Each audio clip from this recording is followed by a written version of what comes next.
ये गुरु भागवतर मुख्य तत्व से तत्वटी कौन?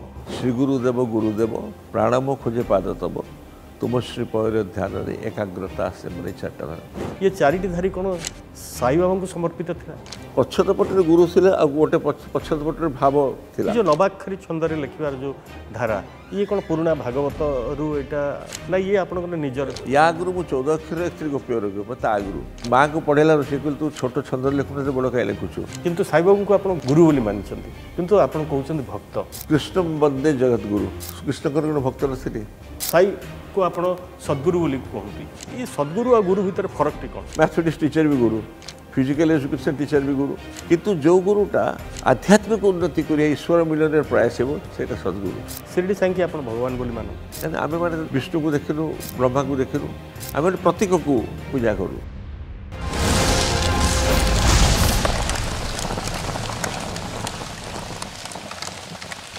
नमस्कार हॉट सीट को स्वागत। आज हॉट सीट रे अछंती गुरुजी डॉक्टर चंद्रभानु शतपथी तांको नाँ को समस्ते जानती ओडिशा रे कहीं ओडिशा बाहर समस्ते जानती से विषय रे अधिक समय नेबिनी सारंकर परिचय दबा पाई सिनेमा रु आरंभ करी संगीत लिखिबा साहित्य सबु क्षेत्र रे से तांकर पारदर्शिता प्रदर्शन करछंती तांको भल पाइछंती लोक माने ओडिशा से घरे घरे भी परिचित से मु अधिक समय नेबिनी परिचय देबारे मु सीधा सड़क सर आपन कार्यक्रम को स्वागत।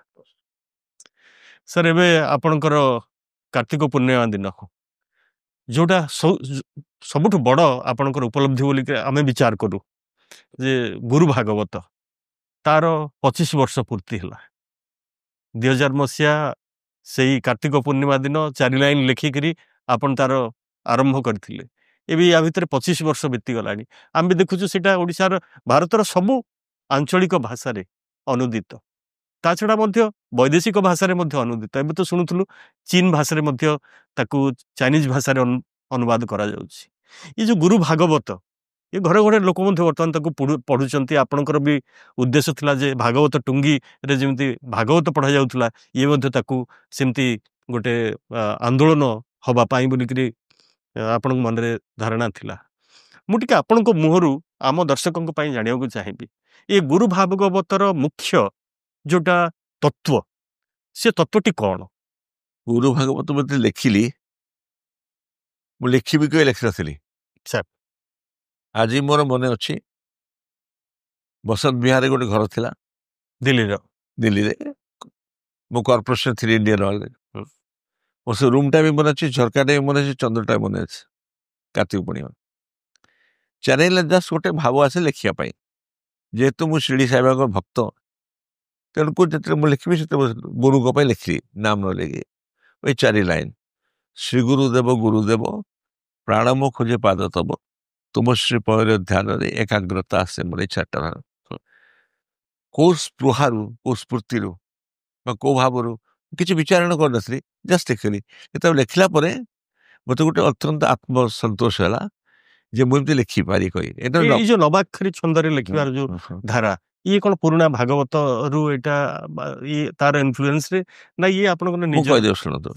यहाँ तो नवाक्षरी छंद ओडिशा समय जानती मुझे मो घरे शुणी मो बापा भी गाँव मोर भौणी भी गाँव तर बाहर भी लोक गाँती मत छंदटा बहुत डिफिकल्ट छंद कारण अति कंपैक्ट विषय बहुत करा पड़ो मत साम यहाँ सब छंद भल लगे या आगु मु 14 अक्षर एक्चुअली गोप्य रोग ता आगु से 14 अक्षर क्लिष्ट है मो माँ को पढ़ेला से तू तू छोट छंद लिखुन बड़ कहीं लिखुचु सेटा मन तेणु यहाँ गोटे स्पोत्र आसे 4 लाइन आपर मुझे कहे जे मु किछि भाविकी लिखि नथली कारण 10 वर्ष जाए 2010-11 पर छपी नसला गुरु भागवत 4 वॉल्यूम जदि मु चाहिता प्रिंट करने से प्रिंट हो पारि था कि मुझे किसी कलेनि मुझे गोटे जब भाव फ्लो आसुच्छी मुझे लिखि चलती मोर किसी धारणा नसला गुड़ा करने सेपरी आरंभ होता गोटे समय आसला निजे निजे इन्स्पायर्ड होगी लोक मैंने भी कहले से छपियार प्रश्न आसला नले जब छपी न था मोर किसी दुख नाला कारण मुझे निजे लिखी मुझे सुखी थी जो लिटरेचर टा निजक लिखे निजक सुखी करे से मुझे पूर्णांग साहित्य ସେଇଟା ଗୋଟେ ଆତ୍ମାଟା ସେଟାକୁ ଗ୍ରହଣ କରୁଥାଏ ଆଉ ସେଇଟା ଲୋକଙ୍କୁ ଭଲ ଲାଗେ। କିନ୍ତୁ ସେ ସାହିତ୍ୟ କି ସାହିତ୍ୟ ଯଦି ସେ ସମାଜର ହିତରେ ନ ଲାଗିଲା Exactly. ସେଇଥିପାଇଁ ପ୍ରକାଶ କରିବାକୁ ଆବଶ୍ୟକ। ଆଗ ହଉଛି ନିଜ ଆତ୍ମାର ସନ୍ତୁଷ୍ଟ ଯଦି ନ ହବ ତୋ ସାହିତ୍ୟରେ ତାହେଲେ ପ୍ରକାଶ କଲେ କିଏ ତା ଗ୍ରହଣ କରିବ? ଆଜ୍ଞା exactly. Artificial literature natural literature ଏଇଟା ଫରକ। ହୁଁ। ସମସ୍ତେ ଯିଏ ବି ଲେଖୁଛନ୍ତି ମନେକର ଯେମିତି ଆମର ଲଳିତ ମଙ୍ଗଳ ଲେଖିଥିଲେ ତାଙ୍କର ଷ୍ଟୋରିଟା ଯଦି ପଢିବେ ସେ ବହୁତ ଆନନ୍ଦିତ ହେଇକି ଲେଖୁଥିଲେ ଜୟଦେବ ଆଉ ଇମିଜିଏଟଲି ତାଙ୍କ ଛପା ବି ହେଇନଥିଲା ମାନେ ଶେଷ ହେଇନଥିଲା ପରେ ବି ଲେଖି ଚାଲ ସେଟା ହେଇଥିଲା ତାଳପତ୍ର ପୁଥିରେ ଥିଲା ସେ। ତାଳପତ୍ର ଥିଲେ ପରେ ସେଟା ଆସିଲା। ସାର୍ ଏଇ ଯୋଉ ଗୁରୁ ଭାଗବତ ଇଏ ତ ସବୁଥିରେ ହେଇଗଲାନି କିନ୍ତୁ ଆପଣ ଯେତେବେଳେ ଲେଖିଲେ ଯୋଉ 4ଟି ଧାଡି ହଁ ପ୍ରଥମରେ ଲେଖିଲେ ହଁ। ଇଏ 4ଟି ଧାଡି କଣ ସାଇବାବାଙ୍କୁ ସମର୍ପିତ ଥିଲା? ହଁ ମନରେ ତ ସାଇବାବା ଥିଲେ କିନ୍ତୁ ଗୋଟେ ଜେନେରିକ ଆସିଥିଲା ମୋ ପାଖକୁ ସାଇବାବା ତ ନିଶ୍ଚୟ ମନରେ ରହିବେ କାରଣ ସେ ମୋ ଗୁରୁ ଅଟୋମେଟିକାଲି। ଆଜ୍ଞା କିନ୍ତୁ ଲିଟରେଚରଟା ଆସୁଥିଲା ପଛତ ପଟରେ ଗୁରୁ ଥିଲେ ଆଉ ଗୋଟେ ପଛତ ପଟରେ ଭାବ ଥିଲା ସେ ଦୁଇଟା ମିଶିକି ହେଲା। ସାର୍ ଏଇ ଯେତେବେଳେ ଆପଣ ଗୁରୁ ବୋଲି କହୁଛନ୍ତି ଆପଣ ତାଙ୍କର ଭକ୍ତ ବୋଲି ବି କହୁଛନ୍ତି ହଁ ଦିଟି କଥା ଟିକେ ମତେ ଟିକେ ଅଡୁଆ ଲାଗୁଛି। ନାଇଁ ନାଇଁ କିଛି ଆସେ ମତେ ଟିକେ ବୁଝିବାକୁ ଚାହିଁବି ଆପଣଙ୍କଠୁ ଯେ ଗୁରୁର ଶିଷ୍ୟ ଥାଇପାରନ୍ତି ହଁ ଗୁରୁଙ୍କର ଭକ୍ତ ନଥାନ୍ତି କିନ୍ତୁ ସାଇବାବୁଙ୍କୁ ଆପଣ ଗୁରୁ ବୋଲି ମାନିଛନ୍ତି ଶିରିଡି ସାଇଙ୍କି ଗୁରୁ ବୋଲି ମାନିଛନ୍ତି କିନ୍ତୁ ଆପଣ କହୁଛନ୍ତି ଭକ୍ତ ଇଏ ତତ୍ତ୍ୱଟି କଣ ସାର୍? ଶୁଣନ୍ତୁ କେତେ ଜଣ ଗୁରୁଙ୍କୁ ଯୋଉମାନେ କି ଗୋଟେ ସ୍ତରରେ ପହଞ୍ଚେ ତାକୁ ସେମାନେ ଭକ୍ତ କହନ୍ତି। କୃଷ୍ଣ ବନ୍ଦେ ଜଗତ ଗୁରୁ ହୁଁ। କୃଷ୍ଣଙ୍କର ଗୋଟେ ଭକ୍ତ ନଥିଲେ ସେଟା କଥା ହଉଛି ତାଙ୍କର ଚରିତ୍ର ଥିଲା ସାଇବାବାଙ୍କର ଯୋଉ ଖେଳ ଶିଷ୍ୟ କହିପାରିବେ ହୁଁ। ଡିସାଇପଲ କରିପାରିବେ ତାଙ୍କର ଆଜ୍ଞା ତାକୁ ବାଳକ କହିପାରିବେ ଯାହା ବି କହିପାରିବେ କିନ୍ତୁ ଜଣେ ଭକ୍ତିରେ ଯୋଉଟା କରିବ ସେଟା ଭକ୍ତ ହବ ହୁଁ। ସେ ଭକ୍ତିଟା ଗୁରୁ ରୂପରେ ଯାଉ ହୁଁ। ସେଟା ଅନ୍ୟ ରୂପରେ ଯାଉ। ସାର୍ ଏ ଗୁରୁ ଆଉ ସଦ୍ଗୁରୁ ଭିତରେ ଗୋଟେ ଫରକ ଆପଣ ଅତୀତରେ ମଧ୍ୟ କହିଛନ୍ତି ବହୁତ ଥର ଏ ସାଇକୁ ଆପଣ ସଦ୍ଗୁରୁ ବୋଲି କୁହନ୍ତି ଏ ସଦ୍ଗୁରୁ ଆଉ ଗୁରୁ ଭିତରେ ଫରକଟି କଣ? ଶୁଣନ୍ତୁ ଗୁରୁ ତ ମ୍ୟାଥମେଟିକ୍ସ ଟିଚର ବି ଗୁରୁ ଫିଜିକାଲ ଏଜୁକେସନ ଟିଚର ବି ଗୁରୁ ସମାଜରେ ଅନେକ ଲୋକ ଗୁରୁ ଥାନ୍ତି ଗୋଟେ ସ୍ପେସିଫିକ ସେମାନେ ସବଜେକ୍ଟରେ ହେଇପାରିବେ ଆମେ କେତେ ଗୁରୁ ଥ୍ରୁ ଯାଇଛୁ ସ୍କୁଲରେ କିନ୍ତୁ ଯୋଉ ଗୁରୁଟା ଆଧ୍ୟାତ୍ମିକ ଉନ୍ନତି କରିବା ଈଶ୍ୱର ମିଳନରେ ପ୍ରୟାସ ହେବ ସେଇଟା ସଦ୍ଗୁରୁ ସତ୍ ପଥରେ ନେଇକିନି ଈଶ୍ୱର ମିଳନ ସଦ୍ଗୁରୁ ବୋଲି ସେଟା ଏକ୍ସପେକ୍ଟେଡ ହେଇଛି। ଆଜ୍ଞା ତମେ ତା ସଦ୍ଗୁରୁ ନ କୁହନ୍ତୁ ଆପଣ ତାକୁ ସିଦ୍ଧ କୁହନ୍ତୁ ଜଣେ ସିଦ୍ଧ ତାକୁ ଆପଣ ତାକୁ ଭଗବାନ ବି କୁହାଯାଏ ଆଉ ଭଗବାନ କହିପାରିବେ ଭଗବାନ ବି କହିପାରିବେ ସମସ୍ତେ ତ କହନ୍ତି ନା ଗୁରୁ ବ୍ରହ୍ମା ଗୁରୁ ବିଷ୍ଣୁ ଗୁରୁ ମହେଶ୍ୱର ତ କହି ଚାଲିଛନ୍ତି ନା ଆଜ୍ଞା ଆଉ ଏଇ ତିନିଟା କ୍ୟାରେକ୍ଟର ଯୋଉ କହିଲି ସେମାନେ ଭଗବାନ ନାମରେ ଶିରିଡି ସାଇଙ୍କି ଆପଣ ଭଗବାନ ବୋଲି ମାନନ୍ତି? ଭଗବତ ଶକ୍ତି ଏଗେନ୍ ମୁଁ ଭଗବାନ ବୋଲି କଣ ଭାବେ ଏସବୁ କ୍ୱାଇଟ୍ ଡିଫରେଣ୍ଟ ଥିଙ୍ଗ ଭଗବାନଙ୍କର ଏନର୍ଜି ଫିଲ୍ଡ ବ୍ରହ୍ମକୁ ଯୋଉ ଏନର୍ଜି ଫିଲ୍ଡ ୱାର୍ଲଡ ଅଛି ସେ ୱାର୍ଲଡ ତାର ସିମ୍ବଲିକ ରୂପ କେତେ ପ୍ରକାର ହେଇପାରନ୍ତି ଆମେ ମାନେ ଦେଖିନୁ ବିଷ୍ଣୁକୁ ଦେଖିନୁ ବ୍ରହ୍ମାଙ୍କୁ ଦେଖିନୁ ଆମେ ପ୍ରତୀକକୁ ଭଲ ପାଉନା ସେ ପ୍ରତୀକଟାକୁ ପୂଜା କରୁ ଅଲୱେଜ ଆମେ ବାଲୁରେ ବି ପୂଜା କରୁ ଶିବଲିଙ୍ଗ ପୂଜା କରୁ ତେଣୁକରି ଭଗବତ ଶକ୍ତି ଅଛି ଯୋଉ ଆଲ୍ଟିମେଟ ବ୍ରହ୍ମ ଯେତେବେଳେ କହିବ ତାହେଲେ ସେଇଟା ବୋଧେ କେହି ପୃଥିବୀରେ ଜାଣନ୍ତିନି କେହି ଜାଣନ୍ତିନି କାରଣ ଏତେ millions and billions of stars ଭିତରେ ଗୋଟେ ପୃଥିବୀ ଉପରେ ଆଲ୍ଟିମେଟ ସତ୍ୟତା କଣ କୋଉ ମଣିଷର ଦୋଷା ଅଛି ସେ କହିବା ପାଇଁ କେହି କହିପାରିବେନି। ଭଗବାନଙ୍କୁ ଆଜିକାର ପରିପ୍ରେକ୍ଷୀରେ ଯଦି ଦେଖିବା ଅନେକ ଲୋକ ତ ଭକ୍ତି କରନ୍ତି ସାଲଭେସନ ପାଇଁ ବୋଲି ମୁକ୍ତି ପାଇଁ ବୋଲି ଅନେକ ଲୋକ ବି ତାଙ୍କୁ ଭକ୍ତି କରନ୍ତି କିଛି ପ୍ରାପ୍ୟ ପାଇବା ପାଇଁ ବୋଲି କିଛି ସ୍ୱାର୍ଥ ହାସଲ ପାଇଁ ବୋଲି କିଛି ଲୌକିକ ସ୍ୱାର୍ଥ ବା ଆପଣ ଯଦି ପାର୍ଥିବ ସ୍ୱାର୍ଥ କଥା କହିବେ ପାର୍ଥିବ ଉପଲବ୍ଧି ପାଇଁ ବୋଲିକିରି କରନ୍ତି। ଶିରିଡି ସାଇଙ୍କ ପାଖରେ ଏ ଦିଟି ଯାକ ପ୍ରଦାନ କରିବାର ସାମର୍ଥ୍ୟ ବୋଲିକିରି ଆପଣ ବିବେଚନା କରନ୍ତି? ମୁଁ ସେ ପାଇଁ ଯାଇନଥିଲି ନା ବି ଯାଉଛି ସାର୍ ମୁଁ ତ ଯାଇଥିଲି ତାଙ୍କ ପାଖକୁ ପ୍ରାପ୍ତି ତ ମୋର ହେଇଥିଲା ଭଲ ଚାକିରି କରୁଥିଲେ ସବୁ ଥିଲା ତାକୁ ଛାଡିକି ଗଲି ପ୍ରାପ୍ତିର କିଛି ନଥିଲା ମାନେ କୋଉଥିପାଇଁ ଯାଇଥିଲେ ସାର୍? ନାଇଁ ମତେ ଭାବ ଯେତେବେଳେ ଆସେ ସେଟା ଆଉ ଯୁକ୍ତିର ପ୍ରଶ୍ନ ଆସେନି ସାର୍ ଭଲ ପାଇବାଟା ତ ସେତେବେଳେ ଯୁକ୍ତି ଲାଗେନି ସାର୍ ଆକର୍ଷଣ ସେଇଟା ଗୋଟେ ଦିବ୍ୟ ଆକର୍ଷଣ ତମେ କହିପାରିବ ସାର୍ ସେ ଦିବ୍ୟ ଆକର୍ଷଣ ଯାଇଥିଲି ଆଉ ଦିବ୍ୟତାଟା କଣ ସେଇଟା ପରିଭାଷିତ ହେଇନପାରେ ସେଇଟା ଅନୁଭବିତ ସେ ଆପଣଙ୍କର ଅନୁଭବରେ ବହୁତ ଲୋକର ମୋର ବି ଥିଲା। ଆପଣ ସିଡି ଦେଖିଲେ ବହୁତ ଥର କହିଛନ୍ତି ବହୁତ ଜାଗାରେ କହିଛନ୍ତି ସିଡି ଦେଖିଲେ କିଛି ରହସ୍ୟମୟ ସିଡି ଦେଖିଲେ କିଛି ଭୂତ ସିଡି ଦେଖିଲେ ତା ଭିତରେ ଆପଣଙ୍କୁ ଥରେ ମିଳିଲା ସାଇବାବାଙ୍କର ସିଡି ସେଇଟା ଦେଖିଲା ପରେ ଆପଣ ଅନୁପ୍ରାଣିତ ହେଲେ ବା ସେଠିକି ଗଲେ ଛୁଟି ନେଇ ଗଲେ ତାଙ୍କ ବିଷୟରେ ରିସର୍ଚ୍ଚ କଲେ ସେଠିକି ଗଲେ ଏଇ ଯୋଉ ଦିବ୍ୟ ଅନୁଭବଟି ଆପଣ ଯୋଉ କଥାଟା କହୁଛନ୍ତି ଇଏ ତ ବାସ୍ତବରେ ଅସଲ କଥା ଯୋଉଟା ଆପଣଙ୍କଠୁ ଜାଣିବା ପାଇଁ ସମସ୍ତେ ଚାହିଁବେ। ମୁଁ କହିଦେଉଛି ଯେତେ ଭୂତ ଗପ ଦେଖୁଥିଲି ବସିକିନା ଫରେନ୍ ଷ୍ଟୋରି ଯାହା ଦେଖୁଥିଲି କୌଣସିଟା ଏମିତି ଭାବ ଦେଇନଥିଲା ଏଇଟା ଯେତିକି ଆପଣଙ୍କୁ impact ଏଇଟା କଲା। ମତେ ଆକର୍ଷିତ କଲା। ତେଣୁକରି ଗୋଟେ ଚମତ୍କାର ଲୀଳା ଦେଖିବା, ଗୋଟେ ଦିବ୍ୟ ପୁରୁଷର ଶକ୍ତି ଭିତରେ ମଣ୍ଡଳରେ ଆସିବା, ସେଟା ତ ଡିଫରେଣ୍ଟ ଥିଙ୍ଗ। ସେଟା ନ୍ୟାଚୁରାଲି ହୁଏ। କେତେ ଲୋକ ଯାଇକି ଜଗନ୍ନାଥଙ୍କୁ ମାନେ କାନ୍ଦୁଥାନ୍ତି ସେଇଠି ରଡି ଛାଡିକିନା, ଜୀବନ ଦେଇଦେଲେ ସେଇଠି, କାହିଁକି ହେଲା? ମୁଁ ତ ହେଲେ ଯାଇଥିଲି, ଥିଲି, ତାକୁ ଅନୁଭବ କରିଥିଲି। ବହୁତ ଲୋକ କିଛି ଦିନ ଆସିଲା ପରେ ପ୍ରଥମ ଥର ତାକୁ କାନ୍ଦି କୁଆଟି ଉତ୍ସର୍ଗ କରନ୍ତି, ଆସେ ସେଟା। ଆମେ ସେଟା ମିଛ କହିପାରିବାନି ଯେ ସେମାନେ ଯେଠି କହୁଛନ୍ତି, ନା ନା ନା ନା, ସେଟା ଅନ୍ତର ଭିତରୁ ବାହାରେ। ଅନ୍ତର ଭିତରେ ଆସେ ସାର୍ ଉଚ୍ଛ୍ୱାସ। ଆଉ ଗୋଟେ ସନ୍ଦେହ ଅଛି, ଏଟା ବହୁତ ଲୋକ ମତେ ପଚାରିଛନ୍ତି ଯେ କେବେ ଯଦି ଆପଣଙ୍କ ସହିତ ଭେଟ ହୁଏ କଥା ପଚାରିବା ପାଇଁ ବୋଲିକିରି, ଏବଂ ମୋ ମନରେ ମଧ୍ୟ ପ୍ରଶ୍ନ ସାର୍। ଆମେ ସାର୍ ତ ଧର୍ମକୁ ବିଭିନ୍ନ ଭାବରେ ବାଣ୍ଟି ଦେଇଛନ୍ତି, ହିନ୍ଦୁ, ମୁସଲିମ, ଖ୍ରୀଷ୍ଟିଆନ, ବିଭିନ୍ନ ଭାବରେ ବାଣ୍ଟି ଦେଇଛନ୍ତି। କିନ୍ତୁ ସାଇବାବା ମସଜିଦରେ ରହୁଥିଲେ କିନ୍ତୁ ତାଙ୍କୁ ଭକ୍ତି କରୁଥିଲେ ହିନ୍ଦୁମାନେ।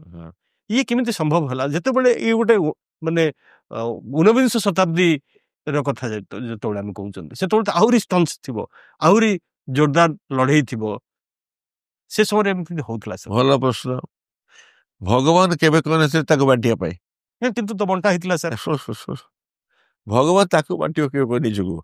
ଆମେ ମାନେ ବାଣ୍ଟିଦେଲୁ, ଆମେ ମାନେ ବାଣ୍ଟିଲୁ, ଆମେ ନିଜେ ପ୍ରଶ୍ନ କଲୁ ଯେ କାହିଁକି ବଣ୍ଟା ବଣ୍ଟି ହଉଛି। ଧର୍ମଟା ଯୋଉଟା ଆମେ କହୁଛୁ ମାନେ ମାନବୀୟରେ, ସେଟା ଭଗବାନ କେବେ ନେଇଥିଲେ ଖଣ୍ଡିତ କରିବା ପାଇଁ, ତାକୁ ଆମେ ଖଣ୍ଡିତ କଲୁ। ତେଣୁକରି ଯିଏ ଖଣ୍ଡିତ ନ କରିକି ଦେଖିବ, ସିଏ ପ୍ରକୃତରେ ଭଗବାନଙ୍କୁ ଠିକ ବୁଝୁଛି। ସେଇଟା ହେଲା ଉତ୍ତର ଏହାର। କାରଣ ତେଣୁ ଶ୍ରୀ ସାଇବାବାଙ୍କୁ ମୁଁ ଏତେ ମାନ୍ୟତା ଦିଏ କି ଏସବୁ ଭିତରେ ସେ ନଥିଲେ। ହିନ୍ଦୁ ମୁସଲିମ ପାର୍ସି ବି ଆସୁଥିଲେ, ଜୈନ ବି ଥିଲେ ସମସ୍ତେ। ପ୍ରିୟ ଜଣେ ଜୈନ ବି ଥିଲେ, ଖ୍ରୀଷ୍ଟିଆନ ତାଙ୍କୁ ଚକ୍ର ପାଣି ଆସିଥିଲେ, ପାର୍ସି ବହୁତ ଆସୁଥିଲେ। ମୁଁ ସେଇ କଥା ଜାଣିବାକୁ ଚାହୁଁଛି ସାର୍, ସେ ସମୟ ଯୋଉ ସମୟ 1900 ମସିହା ବେଳକୁ ବା 1900 ମସିହା ପୂର୍ବରୁ 1800 କେତେ ମସିହା ବେଳକୁ, ଯେତେବେଳେ ସମାଜ ସେତେବେଳକୁ ଅତି ରୁଢିବାଦୀ ସମାଜ ଥିଲା, ସେ ସମୟରେ ଏଇଭଳି କେମିତି ଘଟଣା ଘଟୁଥିଲା ବା ଘଟି ପାରିଲା, ଇଏ ଗୋଟେ କଣ ଅଲୌକିକତା ବୋଲି କହିବେ କି? ଆପଣ ଅଲୌକିକ ସେଇଟା କହିବେ ଯୋଉଟା ଆମେ ନିଜେ କରିପାରୁନୁ। ଆମ ବସରେ ହାୟର ସ୍ପିରିଚୁଆଲ ଲେଭେଲରେ ସେଟା ହେଇପାରିବ। ଆପଣ ଦେଖୁନାହାନ୍ତି ଠାକୁରଙ୍କୁ, ବେଙ୍ଗଲର ରାମକୃଷ୍ଣ, ତାଙ୍କ ପରେ ସମସ୍ତେ ଥିଲେ ନା। ଆଜ୍ଞା, ମେଜରଲି ହିନ୍ଦୁ ଆସୁଥିଲେ, କିନ୍ତୁ ସେ ତ ବୋଧେ ପ୍ରାକ୍ଟିସ କରିଥିଲେ ଦୁଇଟା ରିଲିଜନ ମଝିରେ। ଆକ୍ଚୁଆଲି ଯିଏ ଗୋଟେ ଏସବୁ ବାହାରକୁ ଯିବ ସେ ଏସବୁ ବୁଝିପାରିବ ଯେ ସୀମିତ ହେଇକି ପ୍ରଥା ସମ୍ପ୍ରଦାୟ ରହିବ, ସେ ଏତେ ଦୂରକୁ ଯାଇପାରେନି। ଯଦି ବା ସେ ଗୋଟେ ଗ୍ରୁପ ଚଳେଇ ପାରିବ, ଠିକ। ଆପଣ ଆହୁରି ସମସ୍ତ ପ୍ରଚାର କରନ୍ତି ତାଙ୍କର ବାର୍ତ୍ତା, ତାଙ୍କର ବାଣୀ, ତାଙ୍କର ପ୍ରଚାର କରନ୍ତି, ମହିମାକୁ ପ୍ରଚାର କରନ୍ତି। ସାର୍ ଆଉ ଗୋଟିଏ ସନ୍ଦେହ ଅଛି। ସନ୍ଦେହଟି ହଉଛି, ଆମେ ଦେଖିଛୁ ସାଇ ଚରିତ୍ର ହଉ ବା ତାଙ୍କର ବିଭିନ୍ନ ସାଇ ନିର୍ମାଲ୍ୟ ହଉ, ବିଭିନ୍ନ ଯେତେବେଳେ କାହାଣୀ ତାଙ୍କ ବିଷୟରେ ପଢାଯାଏ, ସେଥିରେ ଲେଖାଯାଏ ଯେ ସିଏ କେତେବେଳେ ସିଏ ଆମିଷ ବି ରୋଷେଇ କରୁଥିଲେ, ଏସବୁ କରୁଥିଲେ। ଏଇଟାକୁ କେମିତି ଆପଣ ଜଷ୍ଟିଫାଇ କରିବେ ବା ୟାର ପଛର କାରଣଟି କଣ ସାର୍? ଏଇଟା ଜଷ୍ଟିଫାଇ କିଛି ନାହିଁ। ଓ ପୃଥିବୀର 4/5 ଲୋକ ଆମିଷ ଖାଆନ୍ତି, ସବୁ ଧର୍ମରେ ଖାଆନ୍ତି। କଣ ସ୍ପିରିଚୁଆଲ କେହି ନଥିଲେ? ମୁସଲିମ ରିଲିଜନ, ଖ୍ରୀଷ୍ଟିଆନିଟିରେ, ପାର୍ସିରେ କିସେ କେହି ନଥିଲେ କି? ବିକଜ ସେଟା ଖାଇଲେ। ଜୀବ ଖାଦତେ, ଜୀବା ଲୋକଟେ ଜୀବା ଜିନିଷଟା ଖାଇପାରେ, ଆଉ ପଥର ଖାଇ ବଞ୍ଚିବନି। ତେଣୁ ବାବା ତ ଖୋଲା କହୁଥିଲେ, ତୁ ମନା କରୁଥିଲେ କି? ମାନେ ମୁଁ ଯଦି ଭେଜିଟେରିଆନ ଖାଇବି, ଯୋଉମାନେ ନୈଷ୍ଠିକ, ସେମାନଙ୍କ ମନରେ ନିଶ୍ଚୟ ପ୍ରଶ୍ନ ଉଠିବ, ଯିଏ ଆଜି ସକାଳୁ ପୂଜା ଉଠିକିରି ନୈଷ୍ଠିକ ଭାବରେ ପିଆଜ ରସୁଣ ନ ଖାଇକିରି ପୂଜା କରିବାକୁ ବାହାରୁଛି, ସିଏ ଯେତେବେଳେ ଶୁଣିବ ଯେ ବାବା ବି ସେତେବେଳେ ଆମିଷ। ନାଇଁ ନାଇଁ ନାଇଁ, ମୁଁ ତ ଏ ନୈଷ୍ଠିକତାରେ ବିଲିଭ କରେ ନାହିଁ ବିଲକୁଲ। ଆଜ୍ଞା, ଏତେ ଲୋକ ପିଆଜ ଖାଉଛନ୍ତି, ରସୁଣ ଖାଉଛନ୍ତି, ଯାହାର ଅନୁସାରେ ଯାହା ସୁବିଧା ସେଟା କରିବ। ମାନେ ସିଏ ଖାଇଲା କି ଆମର କଣ ଗଲା? ମାନେ ପୃଥିବୀରେ ଯେତେ ଅଛନ୍ତି ଲୋକ, କଥା ହଉଛି ଆପଣ କଣ ଖାଉଛନ୍ତି ଇମ୍ପୋର୍ଟାଣ୍ଟ ନୁହେଁ, କଣ ପ୍ରଡ୍ୟୁସ କରୁଛନ୍ତି ଇମ୍ପୋର୍ଟାଣ୍ଟ। ଆପଣ କଣ ପ୍ରଡ୍ୟୁସ କରୁଛନ୍ତି, ଆପଣଙ୍କ ଈଶ୍ୱରତା ଆସୁଛି, କଣ ଖାଉଛନ୍ତି ଈଶ୍ୱରତା କିଛି ନାହିଁ। ଆଜ୍ଞା, କଥା ହେଲା ଯେ ମାନେ ଗୋଟେ ଯେମିତି ଗୋଟେ ମାନେ ତୁତ ଗଛ ଫଳ, ଯୋଉଟା ତୁତ ଗଛ ଆଣିଛ ତ, ଆଜ୍ଞା, ସେଥିରେ କଣ ହୁଏ, ସେଟା ସେ ପୋକଟା କଣ ଖାଏ? ପତ୍ର ଖାଏ। ଆଜ୍ଞା, ସିଲ୍କଟା ଦିଏ, ସିଲ୍କ ବାହାରେ, ତାର ଭ୍ୟାଲ୍ୟୁଟି ସେଟା କଣ ହେଲା? ସେ ମୁଁ କହୁଛି, ଆମେ ସବୁ କେତେ ଗୋଟେ ବ୍ୟବହାର ତ ଲୋକ କରିଛନ୍ତି, ତାଙ୍କ ପାଇଁ ସେଟା ଭଲ ଅଛି, କିନ୍ତୁ ମୁଁ ବିଲିଭ କରେନି। ମୁଁ ଯେହେତୁ ବିଲିଭ କରେ, ତାଙ୍କୁ ବିଲିଭ କରେ, ଯୋଉ ଧାରାରେ ଜଣେ ଯିବ ସେମିତି ହବ। ସାର୍ କେତେ ସାଇ ମନ୍ଦିର ହେଇଗଲା ଆପଣ ପ୍ରତିଷ୍ଠା ଆମେ ତ ଜାଣିଥିଲୁ 200 ପର୍ଯ୍ୟନ୍ତ ନାଇଁ ହେଲାଣି ସେ ବୋଲିକିରି ଅନେକ ମୁଁ ଗଢି ପାରୁନି ମୋର ନା ମୁଁ ମାନେ ସଫିସିଏଣ୍ଟ କହିବି ପୃଥିବୀର କୋଣ ଅନୁକୋଣରେ ବିଭିନ୍ନ ସ୍ଥାନରେ ଏବେ ଗୋଟେ ସାଇ କରିକି ମନ୍ଦିର ଆସିଲି ଭୂମି ପ୍ରତିଷ୍ଠା। ପୂଜା କ୍ୟାନାଡାରେ ଆଇ ଥିଙ୍କ ତା ପୂର୍ବରୁ ଗୋଟେ ଆସିଲି ଆସାମ ବୋଧେ କରିକି ଆସିଲି ଆଇ ମିନ୍ ଏବେ ତ ମନେ ପଡୁନି ଏଠି 2-4ଟା ଖଣ୍ଡେ ମତେ ରିକ୍ୱେଷ୍ଟ ଅଛି ଯେତେଟା ହବ ହବ ଯେତେ ପର୍ଯ୍ୟନ୍ତ ଚାଲିଛି ତାକୁ ବହୁତ ମହାନ ଛୋଟ ନ ଭାବିକି ସରଳ ସ୍ଥିର ଗତିରେ କରି ଚାଲିବା ସେଇଟା ବେଟର। ଏଇ ଯେତେ ସବୁ ସାଇ ମନ୍ଦିର ହଉଛି ପ୍ରତି ଜାଗାରେ ହଉଛି ବିଭିନ୍ନ ସ୍ଥାନରେ ଆପଣଙ୍କୁ ବି ଆମନ୍ତ୍ରଣ ଆସୁଛି ଆପଣ ଯାଇକିରି ନିଜେ ତାକୁ କରିଲି କରିକିରି ଆସନ୍ତି ଉନ୍ମୋଚନ କରିକିରି ଆସନ୍ତି କଣ ଅନୁଭବ ହୁଏ ସାର୍ ଆପଣଙ୍କୁ? ନାଇଁ ମୁଁ ତ ଗୁରୁ କର୍ମ କରିବା କଥା ନା ମୁଁ ଗଲେ ମୋର ଏକ୍ସପିରିଏନ୍ସ ଏନର୍ଜିଟା ଯଦି ଦେବି ତାହେଲେ ଯେତେ ହଇରାଣ ଆଉ ବିଧି ଗୁଡା ଖରାପ ହେଇଯାଏ ସେଟା ହୁଏନି ବିଧି ଅନେକ ଗୁଡାକ ଲୋକ ଜାଣନ୍ତିନି ଆଉ ଜିନିଷଟା 3 ଘଣ୍ଟା ଥିବ 10 ଘଣ୍ଟା କରିଦେବେ ସିଷ୍ଟମଟା ଠିକ ଜାଣିନଥିବେ ଲୋକ ହଇରାଣ ହଉଥିବେ ମାନେ କେମିତି ସରଳ ସହଜ ଉପାୟରେ ପ୍ରତିଷ୍ଠା କରାଯିବ ଦ୍ୟାଟ୍ସ ମାଇ ଫାର୍ଷ୍ଟ ଟାର୍ଗେଟ। ଆପଣ ବହୁତ ପୁସ୍ତକ ସାର୍ ଲେଖିଛନ୍ତି ସେ ସବୁ ପୁସ୍ତକ ବିଷୟରେ ଟିକେ ଟିକେ ଜାଣିବି କୋଉଠୁ ଆରମ୍ଭ କରିବି କୋଉଠି ଶେଷ କରିବି କିନ୍ତୁ ଯେହେତୁ ଆମେ ଗୁରୁ ଭାଗବତ ଉପରେ ଆଲୋଚନା କରୁଛନ୍ତି 9ଟି ତାର ଭଲ୍ୟୁମ୍ ମୁଁ ପୁଣି ସେଇ ପ୍ରଥମ ପ୍ରଶ୍ନକୁ ଯିବି ପ୍ରଥମରୁ ଯୋଉ ପ୍ରଶ୍ନ ଆପଣଙ୍କୁ କରିଥିଲି ସାର୍ ତା ତତ୍ତ୍ୱ ସାର୍ କଥା ଏ 9ଟା ଯାକ ଭଲ୍ୟୁମ୍ରେ କ'ଣ ଅଲଗା ଅଲଗା ଅଲଗା ତତ୍ତ୍ୱ ଦେଇଛନ୍ତି କିଏ କହନ୍ତି ଇଏ ନବଦା ଭକ୍ତିର ମାର୍ଗ ବୋଲିକିରି କିଏ କ'ଣ କହନ୍ତି କିନ୍ତୁ ତା ଭିତରେ ପ୍ରକୃତ ଆପଣଙ୍କ ମୁହଁରୁ ସାର୍ ଜାଣିବାକୁ ଚାହିଁବି କ'ଣ ତାର ତତ୍ତ୍ୱ ଏ 9ଟି ଯାକ ଭଲ୍ୟୁମ୍ ଆଉ 2ଟା ଭଲ୍ୟୁମ୍ ସେଟା ଏକାଦଶୀ ହେଇଯିବ ଏକାଦଶୀ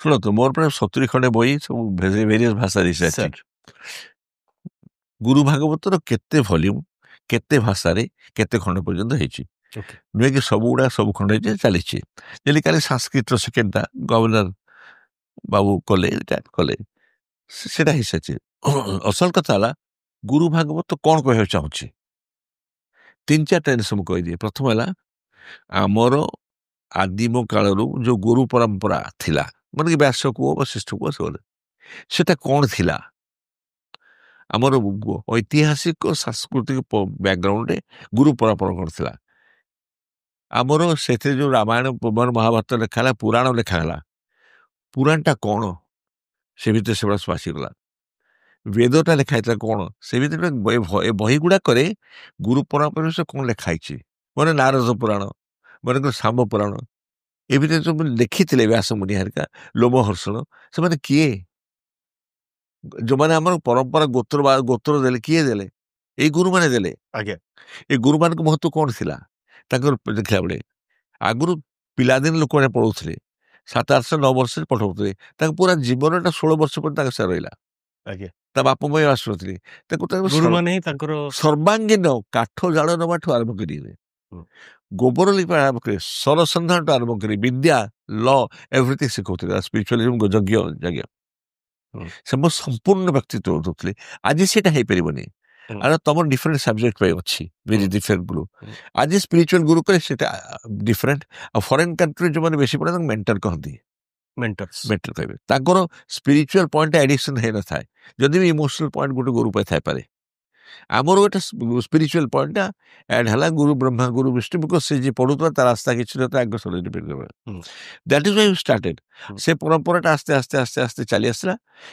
ମଡର୍ଣ୍ଣ ଗୁରୁମାନଙ୍କ ପାଖରୁ ମନେକର ଆପଣ ରାମକୃଷ୍ଣ ପରମହଂସ ଆସିଲେ ବିବେକାନନ୍ଦ ଆସିଲେ ଏଇ ପରମ୍ପରା ସେଇଟା ଅନେକଟା ରହିଲା ୱିଥ୍ ପରିବର୍ତ୍ତନ ଆପଣ ଦେଖିମାନଙ୍କ ୱିଥ୍ ପରିବର୍ତ୍ତନ ସେ ପରିବର୍ତ୍ତନଟାକୁ ସମାଜ ଗ୍ରହଣ କଲା ଏ ସମାଜ ପରିବର୍ତ୍ତନ ଗ୍ରହଣ ନ କରିଥାନ୍ତା ଗୁରୁ ପରମ୍ପରାର ତାହେଲେ ଶିରିଡି ସାଇବାବା କାହିଁ ପୂଜିତ ରାମକୃଷ୍ଣ ପରମହଂସ କାହିଁ ପୂଜିତ ହୁଅନ୍ତି ବୁଝତେ ନା ରାମକୃଷ୍ଣ ପରମହଂସ ମାଛ ଖାଉଥିଲେ ପ୍ରତିଦିନ ପ୍ରାୟ ତାହେଲେ ସେ ପ୍ରଶ୍ନଟା କାହିଁ ଗୋଟେ ସେ ମାଛ ଖାଉଥିଲେ ପ୍ରଶ୍ନ ସେଟା ନୁହେଁ ପ୍ରଶ୍ନ ହଉଛି ଗୋଟେ ବ୍ୟବହାରିକ ଆମେ ଜଣଙ୍କର ଖାଲି ବ୍ୟବହାରିକତାରେ ଯଦି ରହିଯିବା ଆମେ ତ ମୂଳ ମନ୍ତ୍ର କେବେ ଯାଇପାରିବାନି ମୂଳ ତତ୍ତ୍ୱଟା ଡେଫିନେସନ ଗୁରୁଙ୍କ ରିକ୍ୱାରମେଣ୍ଟ କ'ଣ ଶୁଦ୍ଧ ଗୁରୁ ଅଶୁଦ୍ଧ ଗୁରୁ ଫରକ କ'ଣ କାରଣ ଅନେକ ଶୁଦ୍ଧ ଗୁରୁ ଅଶୁଦ୍ଧ ଗୁରୁ କପଟି ଗୁରୁ ତେବେ ଶିଷ୍ୟ ଭଲ ଶିଷ୍ୟ କପଟି ଶିଷ୍ୟ ସବୁ ଲେଖା ହେଇଛି ନାଟକୀୟ ଶିଷ୍ୟ କପଟି ଶିଷ୍ୟ ଲୋଭୀ ଶିଷ୍ୟ କ୍ୟାଟେଗୋରାଇଜେସନ ଅଛି ସେମାନଙ୍କର ନାଟକଟା କେମିତି ଚାଲେ ଖାଲି ଗୁରୁ ଶବ୍ଦଟା ଗୁରୁ ହେବେନି ଆମ କଟକ ଦେଖାହେଲେ ଆମେ କ'ଣ ଗୁରୁ କେମିତି ଅଛ ତାମାନେ କ'ଣ ତୁ ଗୁରୁ ନାଇଁ ନା ସେ ଗୋଟେ ଶବ୍ଦଟା ଅନେକ ଦୁର୍ବ୍ୟବହାର ହେଇଯାଇଛି ବି ଗୁରୁ କହିଲେ ଅସଲ ସ୍ପିରିଚୁଆଲି ଏଲିଭେଟେଡ୍ ଗୁରୁ ଯୋଉଟା ସଦ୍ଗୁରୁ ଆଧ୍ୟାତ୍ମିକ ଚେତନାକୁ ନିଜର ଆଧ୍ୟାତ୍ମିକ କରିକିନି ବିକଶିତ କରିକିନି ସେଇ ସ୍ତର ଫ୍ରିକ୍ୱେନ୍ସିରେ ଆଣିପାରିବେ ଆପଣଙ୍କୁ ସେମାନେ ସଦ୍ଗୁରୁ ହେବେ ନହେଲେ ହେଇପାରିବନି ଆଚ୍ଛା ତାପରେ ସେଠି ପୁଣି ଲେଖା ହେଇଛି ମନେ କରନ୍ତୁ ଆପଣ କେମିତି ଗୋଟେ ଏକ ଯୋଉ ମନ୍ତ୍ର କାନ ମନ୍ତ୍ର ଦିଅନ୍ତି ଯୋଉଟା କହନ୍ତି ସେଟା କିଏ ହବ ଦୀକ୍ଷା ଗୁରୁ ଦୀକ୍ଷା ଦୀକ୍ଷା ବିଷୟରେ ବହୁତ ଗଲତ ଧାରଣା। ଦୀକ୍ଷାଟା କଣ ଆକ୍ଚୁଆଲି? ଦୀକ୍ଷାଟା ଗୋଟେ କଣ୍ଟ୍ରାକ୍ଟ ଦି ଜଣଙ୍କ ଭିତରେ। ତମେ ଯଦି ଏଇଟା କରିବ ତାହେଲେ ମୁଁ ଏଇଟା କରିବି, ନିୟମ ଭଙ୍ଗ ହେଲେ ଗଲା। ଏଇଟା ଦୀକ୍ଷା ଦେଲି ମାନେ ତମେ ଯାହା କରିବ ମୁଁ ପଇସା ସହିବି ନାହିଁ। ଗୁରୁଙ୍କର ସେବାଟା କେମିତି କରିବ, ଗୁରୁ ଗୋଟେ ଜ୍ଞାନଟା କେମିତି ନେବ, ତାପରେ ଗୁରୁ ଘରକୁ ଗଲେ କଣ କରିବ, ଗୋଟେ ଗୋଟେ କରି ମୃତ୍ୟୁକାଳୀନ କଣ କରିବ, ଖାଲି ଜୀବନ କାଳୀନ ନୁହେଁ, ଗୁରୁଙ୍କର ମୃତ୍ୟୁକାଳୀନ ମୃତ୍ୟୁ ପରେ କିଛି ଅଛି କି, ସେଟା କେମିତି ହବ। ତାପରେ କେତେ ଗୁଡା ଅଛି, ସ୍ୱପ୍ନଟା କଣ, ସ୍ୱପ୍ନ କେତେ ପ୍ରକାର ଆସେ, ସେଥିରେ ଆଧ୍ୟାତ୍ମିକ ସ୍ୱପ୍ନ କୋଉଟା, ଗୋଟେ ଗୋଟେ ଗୋଟେ ଗୋଟେ କହିଯାଉଛି। ସାର୍ ଏଇ ଗୁରୁ ଭାଗବତରେ ସବୁ ଅଛି, ମାନେ ତମେ ପୁରା ଏନସାଇକ୍ଲୋପିଡିଆ ଏଇଟା, ଏତେ ସବୁ ମିଳିବ, ସବୁର ତତ୍ଵ ଅଛି, ପରିଷଦ ସଂହିତା ବ୍ରାହ୍ମଣ ସବୁଥିରେ ତତ୍ଵ ସେଥିରେ ଅଛି, ପଢିବ। ତାପରେ ସ୍ୱପ୍ନ କେତେ ପ୍ରକାର ସେଇଟା, ତାପରେ ଗୁରୁ ସାଧନା କଣ, ଗୁରୁଙ୍କର ଆଧ୍ୟାତ୍ମିକ ଶକ୍ତିଟା କଣ, ତାଙ୍କର ଯୋଉଟା ସିଦ୍ଧି କଣ ଆସିଲା, ଆଉ ତାପରେ ଯୋଉ ଗୁରୁ ଥାନ୍ତି ଗ୍ରାହସ୍ଥ ଗୁରୁ, ଶ୍ମଶାନରେ କାପାଳିକ ରହନ୍ତି ଗୁରୁ, କେଉଁଟା କଣ। ଆମ ହିନ୍ଦୁଇଜମରେ ଗୁରୁ 4 ପ୍ରକାରର ଅଛି, ବୈଷ୍ଣବାଇଟ, ଶୈବାଇଟ, ଶକ୍ତି 4 ପ୍ରକାର। ସେ ଗୁରୁଙ୍କର ଡିଫରେନ୍ସ ଗୁଡାକ କଣ, ତାନ୍ତ୍ରିକ ଗୁରୁ କିଏ, କାପାଳିକ ଗୁରୁ କିଏ, କୌଳିକ ଗୁରୁ କିଏ, ସେମାନଙ୍କର କଣ କଣ କଣ କଣ ବିଭାଗ ବୁଝ। ତାପରେ ଗୁରୁ ଯେତେବେଳେ ଗୁରୁଙ୍କ ପାଖରେ ଆସିବ ତାହେଲେ କଣଟା ସହିବାକୁ ପଡିବ ବା କଣ ତ୍ୟାଗ କରିବାକୁ ପଡିବ, ସେ ଡିମାଣ୍ଡ ପଡିବ ନା। ଆଚ୍ଛା, ତାପରେ ବ୍ରହ୍ମାଣ୍ଡକୁ ତମେ କେମିତି ଦେଖିବ, ଗୁରୁଙ୍କ ପାଖକୁ ଆସିଲା ମାତ୍ରେ ଦୁନିଆଟା ଅଲଗା ପ୍ରକାର ଏକ୍ସପିରିଏନ୍ସ ହବା ଦରକାର, ସେ ଏକାଟା ରହେନି, ସେଟା ସେ କଣ ଆସ୍ତେ ଆସ୍ତେ ନିଜ ଆଖି ଆଉ ଗୁରୁଙ୍କ ଆଖିରେ ଦେଖିବାର। ହଁ, ସେଇ ତାହେଲେ ସେଟା ଗୁରୁ କାମଟା କରି ଗୋଟେ ତ୍ୟାଗ ଭାବଟା ବଢେଇ ଦିଏ, ଗୁରୁଟା ଅନ୍ୟମାନଙ୍କ ପାଇଁ। ତାହେଲେ ଗୋଟେ ଚରିତ୍ର ବିକାଶଟା କେମିତି ଆସିଲେ, ସିଏ ତ୍ୟାଗ କରୁଛନ୍ତି, କିଛି ଖାଉନା ଦଉଛନ୍ତି, ତମେ ଶିଷ୍ୟ ହବ, ତାହେଲେ ସେ ଆଦର୍ଶଟା ଗ୍ରହଣ କରିବ, ଆଦର୍ଶ ତମେ ଦାନଟା କେମିତି କରିପାରିବନି। ଆଚ୍ଛା, ଅନ୍ୟର ଅବଗୁଣ ସହନ କରିବା, ଯେମିତି ଲୋକମାନେ ଆମ ଅବଗୁଣ ସହନ କରୁଛନ୍ତି, ଜେଲସି କମିଯିବ। ଆଉ ତା ଛଡା ବାବା ହାରିକା ମନର ହୃଦୟର ମନର ସଂକୀର୍ଣ୍ଣତା ବୋଧଟା ବଢିଯିବ। ତାପରେ କଳାତ୍ମକ ବହୁତ ବଢେ, ଯେତେ ସଦ୍ଗୁରୁ ଥିଲେ ପାଖରେ ସମସ୍ତେ ସଙ୍ଗୀତ ନାଟକ କଳାତ୍ମକ ଥିଲେ। ରାମକୃଷ୍ଣ ତାଙ୍କର ଗାଉଥିଲେ ବିବେକାନନ୍ଦ ନେଇକି, ବାବା ତ ନାଚୁଥିଲେ, କଳାଟାକୁ ବଢାନ୍ତି, କାରଣ କଳାଟା ହଉଛି ସୂକ୍ଷ୍ମ ବିଦ୍ୟା, ତା ଦ୍ୱାରା ହିଁ ଇମୋସନଟା ଆସେ, ସେଟା ଆସିଗଲା, ତା ଦ୍ୱାରା ବି ଯୋଡି ହୁଅନ୍ତି, ତା ଦ୍ୱାରା ଯୋଡି ହୁଅନ୍ତି, ସେଟା ଏ ସୂକ୍ଷ୍ମ ବିଦ୍ୟା ଶିଖାନ୍ତି। ଆଉ ତାପରେ ଖରାପ ବିଦ୍ୟା ଗୁଡା ଛାଡି ଦିଅନ୍ତି, ସୂକ୍ଷ୍ମ ବିଦ୍ୟା ଶିଖାନ୍ତି। ଏମିତି କହିଚାଲେ ସବୁ କିଛି ଅଛି ସେଥିରେ। ତାପରେ ଅନ୍ଧବିଶ୍ୱାସରୁ କେମିତି ଗୁରୁ ମୁକ୍ତ କରିବେ, ପ୍ରଥମେ ଗୁରୁ କଣ କରିବେ, ଅନ୍ଧବିଶ୍ୱାସ ମୁକ୍ତ କରିବେ, ଅନ୍ଧବିଶ୍ୱାସ ଥିଲା ପର୍ଯ୍ୟନ୍ତ କିଛି କରିପାରିବେ, ସେଇଟା ଟାଇମ ଲାଗିବ। ଆଚ୍ଛା, ସେଇଟା ଅନ୍ଧବିଶ୍ୱାସ ମୁକ୍ତ କଲା ପରେ ତୁମକୁ ଶୁଦ୍ଧ ବିଦ୍ୟାଟା ଦେବେ, ସେ କହନ୍ତି ହାଣ୍ଡି ଖାଲି କଲେ ଭରିବ। ତାପରେ ସବୁଠୁ ବଡ ଗୁରୁ କି, ମୋର ସ୍ପେଶାଲ ଚାପ୍ଟର ଅଛି ମା ବାବା ପ୍ରଥମ ଗୁରୁ ସ୍ତବକ। ବାପା ମା ହଉଛନ୍ତି ପ୍ରଥମ ଗୁରୁ। ଗୁରୁ ମାନେ ତ୍ୟାଗ କରି ସହିକି କୁଳିଆଟା କି ମା କରେ ନା। ମତେ କହ, କୋଉ ମା ଅଛି ଯେ ଲେଖିକି ରଖି ପିଲା ପାଇଁ କେତେ କଲି, କେହି ରଖନ୍ତି, ଏଇ କରନ୍ତି ନା। ଆଉ ସେ କେହି ମା ଚାହେ ଯେ ଛୁଆ ତା ପାଇଁ ଭଲ ଭଲ କବିତା ଲେଖି ପଇସା ନେଇକି ଆସୁ ନା, କିଛି। ଗୁରୁତ୍ୱର ଯୋଉ ପ୍ରଥମ ନିଦର୍ଶନ ହେଲା ମା ପାଖରେ, କେବଳ ଦେଇ ଜାଣିଛି ସେଇଟା ଗୁରୁ। ଆଉ କରିକି ତମ ହାତ ପ୍ରଥମ ଆଙ୍ଗୁଳି ଧରି ଚଲେଇବ, 10ଟି ବଚନ କହିବା ଶିଖିବ, କିଏ କରୁଛି ଜୀବନଟା ତାକୁ। ତେଣୁ ସେ ମାତୃଗୁଣଟା ସଦ୍ଗୁରୁ ମାନଙ୍କ ପାଖରେ ଥାଏ, ସେ ନଥିଲେ ସେମାନେ ସଦ୍ଗୁଣ ହେଇପାରିବେ ନାହିଁ। ନାରୀ ଗୁଣଟା ନ ଆସିଲା ପର୍ଯ୍ୟନ୍ତ ମାତୃଗୁଣଟା, ତେଣୁକରୁ ସେମାନଙ୍କୁ କହନ୍ତି ଅର୍ଦ୍ଧନାରୀଶ୍ୱର, ନାଓ ଦି ୱାର୍ଡ ଅର୍ଦ୍ଧନାରୀଶ୍ୱର କାମ। ସେ ନାରୀର 3ଟା ଗୁଣ, ମାତା, ପ୍ରେମିକା, କନ୍ୟା। ଏ 3ଟା ଭିତରୁ ତାଙ୍କର ମାତା ଗୁଣଟା ସବୁଠୁ ବେଶୀ ଇମ୍ପୋର୍ଟାଣ୍ଟ, କାରଣ ସେଟା ସୃଷ୍ଟି କରେ। ତେଣୁ 3ଟା ଯୋଉ କ୍ୟାରେକ୍ଟର କୁହାଯିବ ଓମେନଙ୍କର କୋଉଟା ବେଶୀ ଇମ୍ପୋର୍ଟାଣ୍ଟ, ମତେ ମୁଁ କହିବି ମାଟା, କାରଣ ସେ କ୍ରିଏଟ କରେ, ଭଗବାନ ତା ହାତରେ କରନ୍ତି। ଗୁରୁ ଭାଗବତରେ ସିଏ ଗୋଟେ ସେପାରେଟ ସବୁ ଲେଖା ହେଇଛି, ଗୋଟେ ସବୁ ଲେଖା ହେଇଛି। ତା ସମୟର ଜ୍ଞାନ ମାନେ କାଳ ଜ୍ଞାନଟା କଣ, ତମେ ପଢିବ ସେଟାକୁ, ଆମେ ଜଣେ ଜୀବନଟା ଚାଲିଯିବ ସେଟା ପୁରା। ମୁଁ ଗୋଟେ କହିବାକୁ ଚାହୁଁନି, ଖାଲି ଏଇ ମଲା ବେଳେ କଣ କରିବି, ବହୁତ ଲୋକ, କିଛି ଲୋକ, ବହୁତ ନାହିଁ, ମଲା ବେଳକୁ ସେ ଗୁରୁ ଭାରତର ମୃତ୍ୟୁ ବିଦ୍ୟାଟା ପଢିକି ଶୋଇଛନ୍ତି, ଶରୀର ଛାଡିଛନ୍ତି ୟୁଏସରେ। ଏଠି ତାକୁ ଗୋଟେ ସାନ୍ତ୍ୱନା ଦିଏ ମଲା ଆଗରୁ ଯେ କେହି ନଥାନ୍ତି, କେବଳ ଏକା ଯିବାକୁ ପଡିବ। ସାନ୍ତ୍ୱନା ପାଇବା ପାଇଁ ସେ ଗୁରୁ ଶକ୍ତି କଣ କାମ କରେ କି, এই ଫିଲୋସଫିଟା କାମ କରେ କି? ହଁ, ବହୁତ ଲୋକଙ୍କ ସହିତ କାମ କରେ। ବିପଦରେ ବେଳା ହେଲେ ବେଳେବେଳେ କ୍ୟାନ୍ସର ହେଇଗଲା, କ'ଣ ମରିବି, ଜୀବନର ସମସ୍ୟା ବେଳେ କ'ଣ ଏଟା ଶାନ୍ତି ଦିଏ କି? ହଁ, ବହୁତ ଶାନ୍ତି ଦେଉଛି। ସବୁ ଫଙ୍କସନ୍ରେ ମନେକର ଆମର ଯେଉଁ ଫେଷ୍ଟିଭିଟିଜ୍ ଅଛି, ସବୁ ଫେଷ୍ଟିଭିଟିରେ ଆମେ କ'ଣ ଗୁରୁଙ୍କୁ ମନେ କରୁଛୁ କି? କରିକି ତାଙ୍କ ସାଙ୍ଗରେ ଆନନ୍ଦିତ ହେଉଛୁ କି? ସେଇଟା ରହୁଛି। ଆମର ଯେତେ ଦେଖିବ ୟୁଏସ୍ ଯେଉଁଠି ମୁଁ କରୁଛି, ସେ ନିଶ୍ଚୟ ଗୁରୁ ଭାଗବତ ପାଠ ନେଉଛି, ଏବେ ତ ହେଉଥିଲା। ତାହେଲେ ସେଟା ସାଥିରେ ନେଇକି ଯିବା କଥା। ଜଣେ ଆଧ୍ୟାତ୍ମିକ ସଙ୍ଗୀ, ଗୁରୁ ନ କୁହ। ଦେବ ପୂଜା ପାଇଁ ପ୍ରେସ୍କ୍ରାଇବ୍ ଅଛି। କାଳୀଙ୍କୁ ପୂଜା କରିବ, ପାର୍ବତୀଙ୍କୁ ପୂଜା କରିବ, ତାଙ୍କର ବୀଜ ମନ୍ତ୍ର ଅଛି, ତାଙ୍କର କ'ଣ ଅଛି, ସବୁ ଅଛି ସ୍ପେସିଫାଇଡ୍। ବସ୍ତୁ ଗୁଡାକ ସେମିତି ଅଛି ସବୁ। ନ କଲେ ବାଧା ହବ। ଗୁରୁ ପୂଜା ସେମିତି କିଛି ନାହିଁ। ଗୁରୁଙ୍କୁ ସବୁ ପୂଜା ହଁ, ନାଇଁ ଭାବରେ ଭାବ ପୂଜା ତ ବସ୍ତୁ ପୂଜା ନୁହେଁ। ଆଉ ମାକୁ ଛୁଆ କ'ଣ ପ୍ଲିଜ୍ କରେ ବସ୍ତୁ ଦେଇକିନି? ଭାବରେ ସେପାଇଁ କହିଲେ ତୁଳସୀ ପତ୍ର ନାରାୟଣ କହିଲେ ମଧ୍ୟ ଚଳିବ। ଏ ତୁଳସୀ ପତ୍ରଟା କହିଲେ ଦ୍ୟାଟ୍ସ ଦି ବେସିକ୍ ମିନିମମ୍, ଯେ ଭାବରେ ହେଲେ ଗୁରୁ ଯାହା ବି ଦେବ ଗ୍ରହଣ କରି। ସାର୍ ଶିରିଡି ସାଇକୁ କେମିତି ପୂଜା କରାଯାଏ? ପୂଜା କରିବା ଦରକାର ନାହିଁ, ଭାବରେ ଡାକୁ। ସେ ପୂଜା ଶବ୍ଦଟା ତୁମେ ଯାଉଛ ଗୋଟେ ବଡ଼ କଥା କିଛି ପୂଜା ନାହିଁ, ଜଷ୍ଟ ଅନୁଭବ କ'ଣ କରୁଛ, ଦ୍ୟାଟ୍ ଇଜ୍ ରାଇଟ୍। ପୂଜା ଆରାଧନା, ତମେ କହିପାର ଅର୍ଚ୍ଚନା, ତମେ ଯାହା କରୁଛ କୁହ। ଆଲ୍ଟିମେଟଲି ତୁମ ଭାବର ମିଳନଟା କେତିକି ଅଛି, ଆଉ ତାକୁ ସେ ମିଳନଟାକୁ କାର୍ଯ୍ୟକାରୀ କରିବା ପାଇଁ, ବଢ଼ିବା ପାଇଁ ତମେ କଥାଟା ମାନୁଛ କି, ତାଙ୍କ ଆଦର୍ଶକୁ ଦେଇକି ଚାଲିଛ କି, ସେଟା ତମ ଉପରେ ନିର୍ଭର କରୁଛି। ତମେ ଯେତେବେଳେ କରିବ, ସେ ଗୁରୁ ସେତିକି ତମକୁ ସାହାଯ୍ୟ କରିବେ। ସେଇଟା ଲ ଅଫ୍ ନେଚର। ସାର୍, ଗୁରୁ ଭାଗବତରେ ଏଇ ଯୋଉ କଥା ଗୁଡାକ କୁହାଯାଇଛି, ପ୍ରତ୍ୟେକ ବିଷୟରେ ଆପଣ ଯେମିତି କହୁଛନ୍ତି ଏ ସବୁ ୟାକୁ ଯଦି ଜଣେ ପ୍ରାକ୍ଟିସ କରିବ, କ'ଣ ତାର ଉପଲବ୍ଧି, କ'ଣ ତାକୁ ମିଳିବ? ବହୁତ ଲୋକ ପ୍ରାକ୍ଟିସ କରି ବହୁତ ଉପଲବ୍ଧି ହେଇଛି। ଗୁରୁ ଭାଗବତ ଗାଇକିନି ଆମର ବିଏନପି ଗ୍ରୁପ ଗୁଡାକ, ପିଲା ଗୁଡାକ ଯେଉଁମାନେ କି ଆଜିକାଲି ଦୁନିଆରେ ବିଶ୍ୱାସ କରିପାରିବନି କି ଏମାନେ ସବୁଗୁଡା କରିବେ ବି, ତାଙ୍କର ଘର ସାଙ୍ଗରେ ମିଶିଗଲେ, ମା ବାବାଙ୍କ ସାଙ୍ଗରେ ଗାଇଲେ, ଏଇଟା ଗୋଟେ କୁଟୁମ୍ବକୁ ଏକାଠି କରେ। ଆଉ ଗୋଟେ ବହୁତ ଇମ୍ପୋର୍ଟାଣ୍ଟ, କୁଟୁମ୍ବ ଆଉ ଘର ପରିବାରକୁ ଏକାଠି ମା ବାବାଙ୍କ ସାଙ୍ଗରେ ଗାଇବେ, କୁଟୁମ୍ବ ବି କଲେ ସୋସିଆଲ ଫଙ୍କସନ। ମୁଁ ତ 50ଟା ଦେଖିଦେବି ଗଲା 2 ଦିନର ଭିଡିଓସ୍। ଯେଟା ହଉଛି, ମୁଁ କ'ଣ ଏଇଠି କରୁଛି ସେ ଆମେରିକାରେ କରୁନି, ମୁଁ କ'ଣ ସମ୍ବନ୍ଧରେ କରୁଛି ନାହିଁ। ଲୋକମାନେ ଗୁରୁ ଭାଗବତ ପାଇଁ ଘର ବନେଇ ସାରିଲେଣି, କିଏ ତାର ହୋମ ବନେଇ ସାରିଲେଣି। ମୁଁ ତ ଜାଣିନି କିଛି, ମତେ ପରେ ସେଟା ଆସେ। କିଏ ତାର ବହିକୁ ଛାପିକି ପାଲକିରେ ନିକାଳିଲାଣି, କିଏ ମୁଣ୍ଡ ନେଲା। ଆଚ୍ଛା, ମୁଁ ସେଗୁଡା କହିନି, କୋଉଠି ଲେଖାଇନି। ମୁଁ ଖାଲି ଏତିକି ଲେଖିଲି, ଏ ଗୁରୁଆ, ଏ ଗୁରୁ ମୋ ଯୋଉ ଭାବଟା ଆସୁଛି ତମଠୁ ଆସୁଛି, ତେଣୁକୁ ତମର ଏଇଟା ପ୍ରସାଦ ମତେ ଦେଲ, ମୁଁ ଖାଇବା କଥା ନା ସମସ୍ତେ ବାଣ୍ଟିଦେବା କଥା। ସେଇଟା ମୋର ସାହିତ୍ୟ କି ନାହିଁ? ସମସ୍ତଙ୍କ ସାହିତ୍ୟ, ଜନ ସାହିତ୍ୟ, ଲୋକ ସାହିତ୍ୟ। ମୋର ବୋଲି ନାହିଁ ସେଟା। ପାଲା ଦାସକାଠିଆରେ ବି ରୂପାନ୍ତର, ସବୁଥିରେ ଯିଏ ବୋଲେ ଗୋବିନ୍ଦ ପଦ ଖୋଲୁଛି ଭଗବାନ ହେଲା, ସେଟା କିଏ କହୁଛି କି? ଜଗା କାଳିଆ ଦଗା ଦେଲୁ କାହିଁକି କହୁଛି କି ତାକୁ? ନାଇଁ, ଆମେ ବି ଦେଖିଲୁଣି ତାକୁ ପାଲା ଦାସକାଠିଆରେ ଗୁରୁ ଭାଗବତ। ଭାବ ଯେତେବେଳେ ବ୍ୟକ୍ତ ହବ ସବୁ ପ୍ରକାର ଆସିବ। ଭାବ ବ୍ୟକ୍ତ ହେଲେ ମଡର୍ଣ୍ଣିଟିରେ ବି ଆସିବ।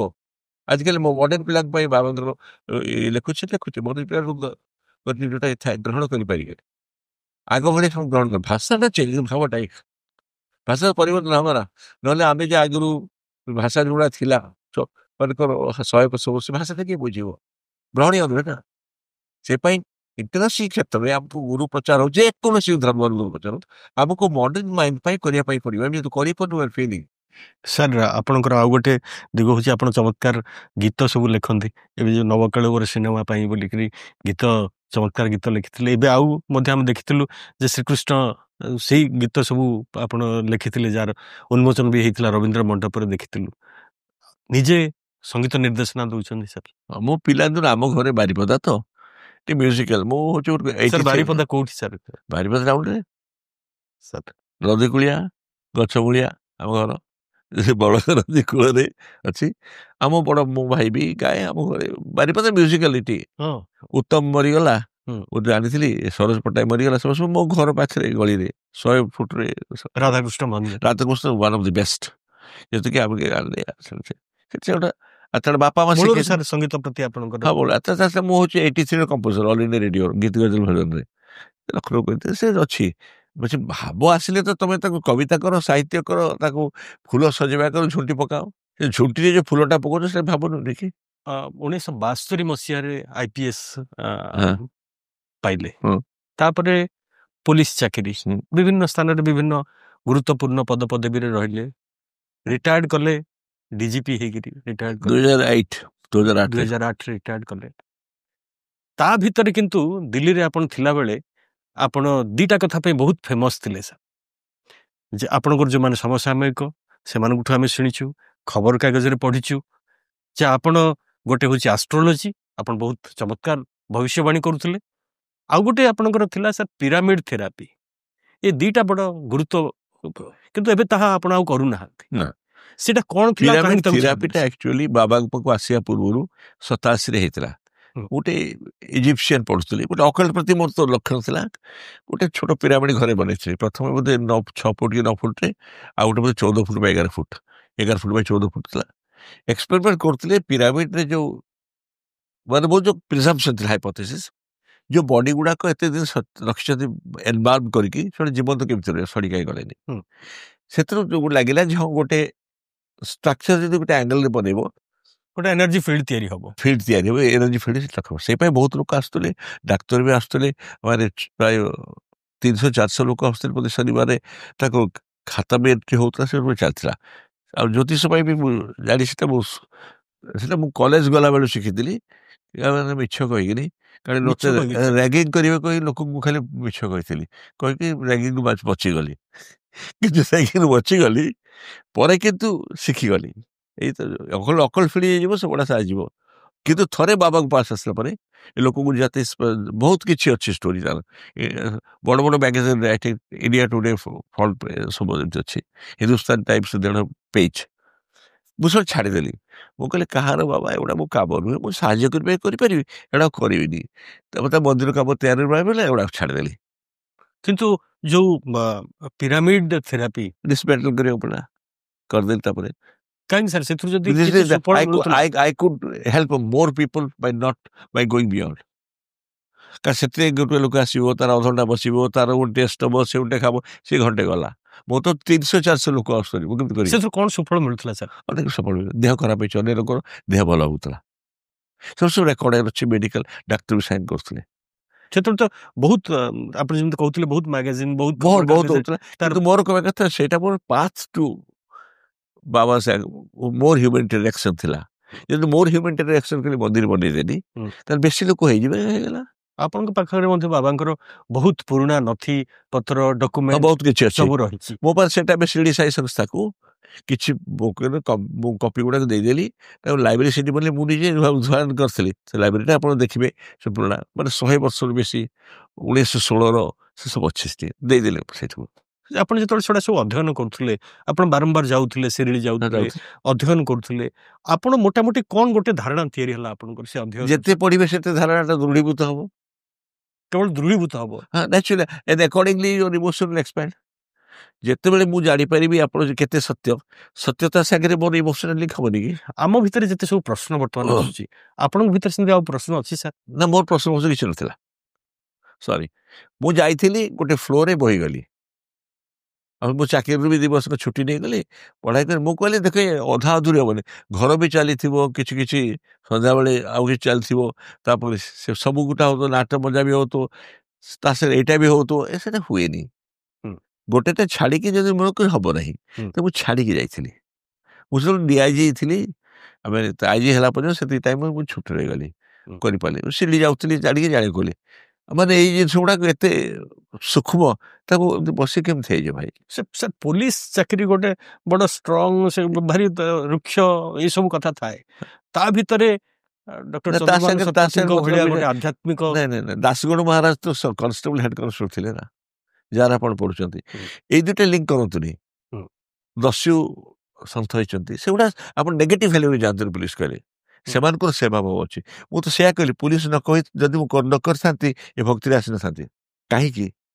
ମୁଁ ପୁଲିସରେ ଦେଖିଲି କେତେ ଦୁଃଖ ଲୋକଙ୍କର, ମତେ ଶିଖେଇଲା। ଆଉ ମୁଁ ଦେଖିଲି ମୋ ଶକ୍ତି କେତେ ସୀମିତ ତାର ଆନ୍ସର ଦେବା ପାଇଁ। ନାଇଁ, ନହେଲେ ମୁଁ କାହିଁ ଛାଡି ଯାଇଥାନ୍ତି? ମୁଁ ଦେଖିଲି by this method I could not give most result to people. System is limited. So I came out. Sir, ଓଡ଼ିଶାରେ ବାହାରେ ବି ମଧ୍ୟ, ଓଡ଼ିଶାରେ ଡକ୍ଟର ଚନ୍ଦ୍ରଭାନୁ ଶତପଥୀଙ୍କୁ ସମସ୍ତେ ଟିକେ ଦେଖା କରିବା ପାଇଁ ଭାରି ଆଗ୍ରହ ସମସ୍ତଙ୍କର।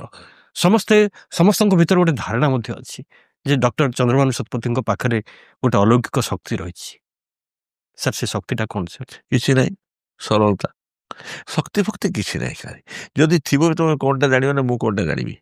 ଆମେ ମତେ ମାନେ ମୁଁ ଜଣକୁ କହିଲି ପରା, ଭଗବାନ ଯଦି ତୁମକୁ ଲାତେ ବି ମାରିବେ ତୁମେ ମହାତ୍ମା ହେଇଯିବ ଆକାଶକୁ ଯାଇକିନା। ସେଇଗୁଡାକ ଆମେ ଫାଇନ୍ ଯୋଉଟା କରୁଛୁ କ୍ୱାଣ୍ଟମ୍ କନସିୟସନେସ୍। ଆଜି ନ୍ୟୁ ଥିଓରି ଅଛି ସେଟା କ୍ୱାଣ୍ଟମ୍ କନସିୟସନେସ୍। ମୁଁ ସେଟା ଯିବିନି ଆଦୌ, କାରଣ କହିଲେ ମୁଁ କହିଲେ ବି 10 ଦିନ ବି ତମେ ଶୁଣେ ତମେ ନା ବୁଝିପାରିବ ନା ପ୍ରଫେସର ବୁଝିପାରିବେ। କିଛି ଗୋଟେ ହଉଥାଏ, ପ୍ରକୃତିରେ ଗୋଟେ ବ୍ଲୁ ପ୍ରିଣ୍ଟ ଥିବ। ଯେମିତି ଆମେ ଗୋଟେ ବ୍ଲୁ ପ୍ରିଣ୍ଟ କରୁ, ତମେ ବ୍ଲୁ ପ୍ରିଣ୍ଟ କରିଛ ମୋତେ ଇଣ୍ଟରଭ୍ୟୁ ନେବା ପାଇଁ, ପ୍ରକୃତି ଗୋଟେ ବ୍ଲୁ ପ୍ରିଣ୍ଟ କରିଥିବ। ସେ ଅନୁସାରେ କୋଉ ବ୍ୟକ୍ତି କେତେ କାମ କରି ସେଟା ନିର୍ଦ୍ଧାରିତ ହେଇଥାଇପାରେ। କିନ୍ତୁ ଗୁରୁଜୀ ଡକ୍ଟର ଚନ୍ଦ୍ରଭାନୁ ଶତପଥୀ କୋଉ କାମ କରିବା ପାଇଁ ବୋଲିକିରି ମୁଁ ସେଠି ଭାବିଲି ଫ୍ଲୋଟ୍ କୋର୍ସ ଯେମିତି ଆସେ, ଆଜି ଫିଲ୍ମରେ ଆସିଲା କରିଦେଲି, କାଲି ବୋଇତ ବନ୍ଦାଣ କରିଦେଲି ସକାଳେ ଯାଇନି। କ'ଣ ମୁଁ ଥିଲା କି ବୋଇତ ବନ୍ଦାଣ ମୋ ଜୀବନରେ ଭାଇ, ମୋ ଜୀବନରେ ମୁଁ କାର୍ତ୍ତିକ ସକାଳ କରି ଜାଣିଥିଲି, ମୋ ଜୀବନରେ ଜାଣିନଥିଲି। ଆଉ ଶୋଇଲା ବେଳେ ଦିଟା ହେଇଯାଏ, ତେଣୁ ହେଲା ଅପଲୋଡ୍ କରିଗଲି, କ'ଣ ଅଛି ଠିକ ଅଛି, ସୁନ୍ଦର। କିନ୍ତୁ ବହୁତ ଲୋକଙ୍କର ଆପଣଙ୍କୁ ନେଇକରି ବହୁତ ଅନୁଭୂତି ଯେ ଆପଣ ବିଭିନ୍ନ କଥା କହିଦିଅନ୍ତି, ଯୋଉ କଥା ସେମିତି ହିଁ ଘଟେ ବା ସେମିତି ଘଟିଥାଏ। ମୋର କିଛି ମନେ ନଥାଏ, ଲୋକ ମତେ ବି କହନ୍ତି ଆସି କହିଲେ, ମୁଁ ତାକୁ ଶୁଣେ, ବହୁତ ବେଳେ ଦେଖେ ତାକୁ କ'ଣ କହୁଛି କହିଲେ, ମୁଁ ତାପରେ କହିବା ରେକର୍ଡ କଲେ କ'ଣ କହୁଛି, ଆମର ଟିମ୍କୁ କହେ ଗୋଟେ ଗୋଟେ କହୁଛି ତା ରେକର୍ଡ ମୁଁ ଜାଣିପାରେ, ମୁଁ ହয়তো ମନେ ପଡ଼ିପାରେ। ଏଗୁଡ଼ାକ ମନେ ରଖିଲି ନା, ମୁଁ ମନେ ରଖିବାକୁ ଚାହେଁନି। ଯଦି ଆସିବ ଆସିବ, ନ ଆସିବନି। ପ୍ରତିଦିନ 100 ଲୋକ ଦେଖୁଛ, ତମେ କାହା ନା କ'ଣ କରୁଛ ତମେ କାହିଁ ସେଟା ମନେ ରଖିବ? ଲେଟ୍ ଇଟ୍ ଫ୍ଲୋ। ସାର୍ ମୁଁ ଗୋଟେ ମୋର ଅନୁଭୂତି ଆପଣଙ୍କ ସାଙ୍ଗରେ କହିବି, ଆପଣ ଯଦି ଅନୁମତି ଦେବେ। କୁହ ନା। ଗତ ଥର ଯେତେବେଳେ ଆପଣ ଆସିଥିଲେ, ଆପଣଙ୍କୁ ଦେଖା କରିବାକୁ ମୁଁ ଆସିଥିଲି, ମୋର ଜଣେ ବାନ୍ଧବୀ ମୋତେ କହିଲେ ଯେ ଆପଣଙ୍କ ସହିତ ଦେଖା କରିବା ପାଇଁ। ମୁଁ ଆପଣଙ୍କୁ ଆସିକି ତାଙ୍କ କଥା କହିଲି। ଆପଣ କହିଲେ କି ସିଏ କେମିତି ଆସିବ, ସେ ଆସିପାରିବନି, ତା ମାଆଙ୍କର ତ ଗୋଡ଼ ଭାଙ୍ଗି ଯାଇଥିବ। ସିଏ କିନ୍ତୁ ଜାଣିନଥିଲା ସେତେବେଳେ ଯେ ତା ମାଆଙ୍କର ଗୋଡ଼ ଭାଙ୍ଗି ଯାଇଥିଲା। ମୁଁ ଯେତେବେଳେ ତାଙ୍କୁ ଯାଇକରି ଫୋନ୍ କରି କହିଲି ଆପଣ ଏମିତି କହିଲେ ବୋଲିକି, ସିଏ ତରତର ହେଇକି ତା ମାଆଙ୍କୁ ଫୋନ୍ କଲା। ଆଉ ସତକୁ ସତ ବ୍ରହ୍ମପୁରରେ ତା ମାଆଙ୍କ ଗୋଡ଼ ଭାଙ୍ଗି ଯାଇଥିଲା, ଆଉ ସେ ହସ୍ପିଟାଲରେ ଚିକିତ୍ସିତ ହଉଥିଲେ। ଏଇଟା କ'ଣ ସାର୍? ଶୁଣ ସେଟା ମତେ କହିଲେ ମୁଁ କହିପାରିବିନି, ମୁଁ ଗୋଟେ ହଠାତ୍ କରି କହିଦେଲି। କୋଉ ଫୋର୍ସଟା ମୋ ମୁହଁରୁ କହିଲା ସେଟା ତ ମୋ ନୁହେଁ ନା।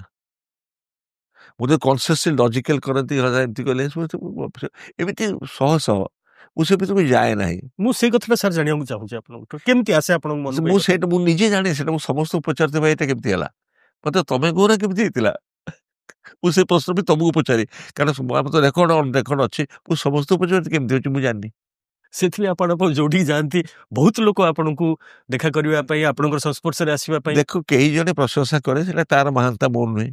ଆଜିକାଲି ସିନିକାଲ ସୋସାଇଟିରେ କିଏ କାହାକୁ ପ୍ରଶଂସା କରିବ ଭାଇ? ସେ ସେଟା ଉଲ୍ଟା କହିପାରିବ। ଯଦି ଆସୁଛି କିଏ ସେଟା କହୁଛି, ସେ ଆଉ କିଏ ମୁଁ ନୁହେଁ। ମାନେ ଅନନେସେସାରୀ ବିନମ୍ର ହେଉନାହିଁ। ମୁଁ ଖାଲି ଗୋଟେ ରିଆଲିଟି ଫେସ୍ କରୁଛି, ନିଜକୁ ଅବଜେକ୍ଟିଭଲି ଦେଖୁଛି। ମୁଁ ସବଜେକ୍ଟ ନ ହେଇକି ଅବଜେକ୍ଟିଭ କ'ଣ ହଉଛି ମୋ ଚାରିପଟେ, ତ ମତେ କିଏ ବୁଝେଇ ଦେଲେ ମୁଁ ଖୁସି ହେବି। ସାର୍ ପରବର୍ତ୍ତୀ ଆପଣଙ୍କର କ'ଣ ସାର୍ ବହି ସାର୍ ଆସିବ? ଏଇ 9ଟା, ଏଇ ଯୋଉ ଗୁରୁ ଭାଗବତର 2ଟା ଭଲ୍ୟୁମ ମୁଁ କହିଦେଇଛି, ଆଇ ଏମ୍ କମିଟେଡ। 4ଟା ପରେ ମୁଁ କହିଥିଲି ଯେ ମୋର ହବ କି ନା ମୋର କିଛି ମନେ ନାହିଁ, ଆଉ ହବନି ବୋଧେ, ଯଦି ଭଗବାନ ଇଚ୍ଛା ନ କରିବେ, ଗୁରୁ ଇଚ୍ଛା, ସେ ହେଇଗଲା। ଆଉ କ'ଣ ଦେଖିବେ କିଛି ଠିକ ନାହିଁ ମୋର, ବିଲିଭ୍। ମୁଁ ସେମିତି କିଛି ଭାବୁନି, ଯେମିତି ଆସିବ। ଆମେ ଚିନ୍ତା ନିଜର କ୍ରିଏଟେଡ ଚିନ୍ତା ଦ୍ୱାରା ବେଳେ ବେଳେ ବାହାର ଆଲୋକକୁ ଆସିକି ବନ୍ଦ କରିଦଉ। ମୁଁ କୌଣସି ବହି ପଢ଼େନି, ପ୍ଲିଜ ବି ସିଓର ଅଫ୍ ଇଟ୍। ମୁଁ ଗୋଟେ ବି ଭଲ୍ୟୁମ ପଢ଼ି ଜଗନ୍ନାଥ ଦାସଙ୍କର, କାହାରି କିଛି ପଢ଼େନି। କିନ୍ତୁ ଆପଣ ତାଙ୍କ ସେ ଯେମିତି ଭାଗବତ ଲେଖିଥିଲେ, ତାହେଲେ ମୁଁ ଭାଗବତ, ମୁଁ ଯଦି ପଢ଼ିବି ବହି ଗୋଟେ, ମୁଁ କଣ୍ଟାମିନେଟ୍ ହେଇଯିବି। ତାହେଲେ ମୋର ଫ୍ରେଶ ଥଟ୍ଟା ଆସିବ କୋଉଠୁ? There are various ways. ତମେ ଥଟ୍ର ଫ୍ରେଶନେସଟା କେମିତି ଜାଣିବ? ଯଦି ଗୁଡ଼େ ପଢ଼ିବ ସେଟା ଇଣ୍ଟେଲେକ୍ଚୁଆଲ ହେଇଯିବ। ଇଣ୍ଟେଲେକ୍ଚୁଆଲ ରଜ ହେଲେ କ'ଣ? ଇଣ୍ଟେଲେକ୍ଚୁଆଲ ପ୍ରୋବ୍ଲେମ କ'ଣ ହୁଏ? ବେଳେ କିଲେ ଦୁଧ ଦେଇଛି ଗାଈ, ତାକୁ 10 କିଲୋ ଛେନା କାଢ଼ିଦେଲେ ଇଣ୍ଟରପ୍ରିଟେସନ କରି ଗାଈ ଦେଇଛି କିଲେ ଦୁଧ, ତୁମେ 10 ଜଣ ଲୋକ 10 କିଲୋ ଛେନା କାଢ଼ି ସାରିଲି, ଟୁଥ କୋଉଟା? ମୁଁ ଫ୍ରେଶ ମାଇଣ୍ଡକୁ ଚାହେଁ। ମୁଁ ସବୁବେଳେ ଖୁସି ଥାଏ। ମୋ ଚିନ୍ତା ମୋର ପାଇବାର କିଛି ନାହିଁ, ଦେବାର କିଛି ନାହିଁ। ଏଇ ଯୋଉ ଜିନିଷଟା ଲୋକ ରହୁଛି ସେଠି ଦବାର ବି ନୁହେଁ, କାରଣ ମୋର ଯଦି କ୍ୟାପାସିଟି ନାହିଁ ଏସବୁ ହଉଛି, ତାହେଲେ ମୁଁ କାହିଁ ତା ପାଇଁ ବସିକି ଭାବୁଥିବି କାହିଁ କ'ଣ ହେଲା। ସାର୍ ଆପଣଙ୍କ ବିଷୟରେ ବହୁତ ଓଡ଼ିଶାରେ କ୍ୟୁରିଓସିଟି, ତ ସେଥିପାଇଁ ଆମ ଦର୍ଶକଙ୍କୁ ଜାଣିବା ପାଇଁ ମୁଁ ଆପଣଙ୍କଠୁ ଜାଣିବାକୁ ଚାହିଁବି ଯେ ଆପଣଙ୍କର ପିଲାବେଳ କୋଉଠି କଟିଥିଲା, କ'ଣ ପାଠ ପଢ଼ୁଥିଲେ ଆପଣ, ଘରେ ଆପଣଙ୍କର କିଏ କିଏ ଥାଆନ୍ତି, ବର୍ତ୍ତମାନ କ'ଣ କରନ୍ତି। ଏ ବହୁତ ପ୍ରଶ୍ନ ସାର୍ ଆପଣଙ୍କୁ ନେଇକରି କ୍ୟୁରିଓସିଟି, ସେଥିପାଇଁ ଟିକେ କହିବେ ଆପଣଙ୍କ ପିଲାବେଳ ସମ୍ପର୍କରେ। କହୁଛି, ମୁଁ ଜନ୍ମ ହେଇଥିଲି ରେଭେନ୍ସା କଲେଜ କମ୍ପାଉଣ୍ଡରେ। 1946 December 24 ऑफिशियल डेट हूँ 48 January 14 मो आई पैसा होता मो बापा रेजिस्टर थे I think the first Indian register Utkal university act 43 होता 44 से हेले गोकुल चंद्र शतपथी आम सेरामिशा कॉलेज कंपाउंड से घर रोकतु से घरटा एवं भी अच्छी आउ जो जहाँ घरटा सेटा से लोकटा मत मझी मझे आजिकल पणस पठुच जन्म होती बोले चमत्कार कौन हो पारे बाकी घर भागला এটা স্টিল ଅଛି ତାପରେ ମୁଁ ବ୍ରହ୍ମପୁର ବାପା ସର୍କଲ ଇନ୍ସପେକ୍ଟର ସ୍କୁଲ ହେଇଥିଲେ ସେଟା କ୍ଲାସ 1 ଗେଜେଟରେ 5-6ଟା ଜିଲ୍ଲାର ହେଇଥିଲେ ଓଡ଼ିଶା ଡିଭାଇଡ ହେଇଥିଲା CIF schools CIF ନା ନା schools ନା ନା ସର୍କଲ ଇନ୍ସପେକ୍ଟର ସ୍କୁଲ ଆଜ୍ଞା ଆଜ୍ଞା ତାପରେ ଡିଷ୍ଟ୍ରିକ୍ଟ ଇନ୍ସପେକ୍ଟର ତାପରେ deputy inspector assistant inspector class 1 gazetted officer ସେଟା ସେ ଦୁଇ ଜଣ ଥିଲେ ତାପରେ ଡେପୁଟି ପିଆଇ ଆସିଲେ ତାପରେ ଡେପୁଟି ସେକ୍ରେଟାରୀ ତାପରେ DPI chairman board of secondary education ସିଏ ମତେ ସବୁ ଶିଖେଇଥିଲେ ଓକେ ଯେତେ ପ୍ରକାର ଆଧ୍ୟାତ୍ମିକତା ମାନେ ଆଧ୍ୟାତ୍ମିକ ସେମିତି ନୁହେଁ ସେ ତ ନିଜେ ଲଣ୍ଡନରେ ପଢିକି ଆସିଥିଲେ କିନ୍ତୁ ଘରେ ସଂସ୍କାରଟା ଭଲ ଦେଇଥିଲେ ଦ୍ୟାଟ୍ସ ହ୍ୱାଟ ମୁଁ ସାଇନ୍ସ ପଢୁଥିଲି ଗୋଟେ ବର୍ଷ ପଢିଲି ବ୍ରହ୍ମପୁରରେ ଆପଣ ପାଠ ପଢିଲେ ହଁ ପଞ୍ଚମ ପର୍ଯ୍ୟନ୍ତ ମ୍ୟୁଜିକ ଶିଖିଲି ମାନେ ମତେ ଭଲ ଲାଗେ ବ୍ରହ୍ମପୁର ଲାଙ୍ଗୁଏଜ ମତେ ଟିକେ ଜଣା ସେ ପାଇଁ ମତେ ଭଲ ଲାଗେ ବିବି ଗିରିଙ୍କ ଘରେ ଭଡାରେ ରହିଲେ ତାଙ୍କ ଘରେ ଭଡା ଥିଲି ତାପରେ ଗୋଟେ ହିଲପାଟନା ଗୋଟେ ଜାଗା ଥିଲା ଗୋଟେ BCME ସ୍କୁଲ କରିଥିଲା ଆଇ ଥିଙ୍କ 1853-54 ସେଇଠି ପଢୁଥିଲି ବ୍ୟାପ୍ଟିଷ୍ଟ ଚର୍ଚ୍ଚ ମିଡିୟମ ସ୍କୁଲ ଆଉ ପଞ୍ଚମ ଶ୍ରେଣୀ ବେଳକୁ ମୁଁ ଏଠୁ ପଳେଇ ଆସିଲି କଟକ ପଳେଇ ଆସିଲି ରେଭେନ୍ସା କଲେଜିଏଟ ସ୍କୁଲ ତାପରେ ଆମର ଏ PM ଏକାଡେମୀ ତାପରେ ମୁଁ ଷ୍ଟୁଆର୍ଟ ସାଇନ୍ସ କଲେଜରେ ଗୋଟେ ବର୍ଷ ପ୍ରିମିୟର ସାଇନ୍ସ ପଢିଥିଲି ତାପରେ ଇଞ୍ଜିନିୟରିଂ ପାଇଁ ରାଉରକେଲା ଯାଇଥିଲି ସେ ବିଦ୍ୟା ମୋ ଦ୍ୱାରା ହେବନି କହିକି ଆସିକି ଆର୍ଟ୍ସରେ ଆଡମିସନ ନେଲି ରେଭେନ୍ସା କଲେଜରେ 65ରୁ 68 BA ଅନର୍ସ ପଲିଟିକାଲ ସାଇନ୍ସ କଲି ମୋର ଭଲ ଥିଲା କ୍ୟାପ୍ଟେନ ବ୍ୟାଡମିଣ୍ଟନ ଥିଲି ଡିବେଟ୍ ଥିଲି ପଲିଟିକାଲ ସାଇନ୍ସ ଆସୋସିଏସନ ସେକ୍ରେଟାରୀ ଥିଲି ଗୋଟେ କିଛି କାମ କରୁଥିଲି ଲେଖାଲେଖି କରୁଥିଲି 68 ଦିଲ୍ଲୀ ୟୁନିଭର୍ସିଟି ରାମଦାସରେ ପଢିଲି 70ରେ ପାସ୍ କଲି 70 ଲେକ୍ଚରର ହେଲି ୟୁନିଭର୍ସିଟି 72ରେ IPS ପାଇଗଲି ଆପଣଙ୍କର ପରିବାରରେ ଆଉ କିଏ ସାର୍ ଯେମିତି ଆପଣ ମୁଁ ବିବାହିତ ଓଡ଼ିଶାରେ ସାର୍ ଓଡ଼ିଆ ଝିଅ ଭାଇ ବିବାହିତ ମୋର 3 ଛୁଆ ଜଣେ ଅନ୍ଟାରିଓ ଅଛି ଟରଣ୍ଟୋରେ ଜଣେ ଲଣ୍ଡନରେ ଅଛି ସେ ତାର ପୁଅ ଅଛି ଗୋଟେ ବମ୍ବେରେ ଅଛି ଇଏ ଶୋ ବିଜନେସରେ ଇଣ୍ଟରଭ୍ୟୁ ସହିତ ସାର୍ ଆପଣଙ୍କୁ ବିଷୟରେ ତ କଥା ହେଲେ ଆହୁରି ବହୁତ ସମୟ କଥା ହେବି କିନ୍ତୁ ଆପଣଙ୍କର ଯେହେତୁ ଆହୁରି କାର୍ଯ୍ୟକ୍ରମ ଅଛି ଏବଂ ଅପେକ୍ଷା କରିଛନ୍ତି ଆପଣଙ୍କୁ ଯିବା ପାଇଁ ବୋଲିକି ମୁଁ ଆପଣଙ୍କର ବହୁତ ସମୟ ନେବିନି କିନ୍ତୁ ଆପଣଙ୍କୁ ନିଶ୍ଚୟ ଧନ୍ୟବାଦ ଜଣେଇବି ଯେ ଆମକୁ ଏତିକି ସମୟ ଦେଇଥିବାରୁ ଏବଂ ବିଭିନ୍ନ ବିଷୟ ସମ୍ପର୍କରେ ଆଲୋଚନା କରିଥିବାରୁ ବହୁତ ବହୁତ ଧନ୍ୟବାଦ ଧନ୍ୟବାଦ ଭଲ ଲାଗିଲା ହେଲା ଥ୍ୟାଙ୍କ ୟୁ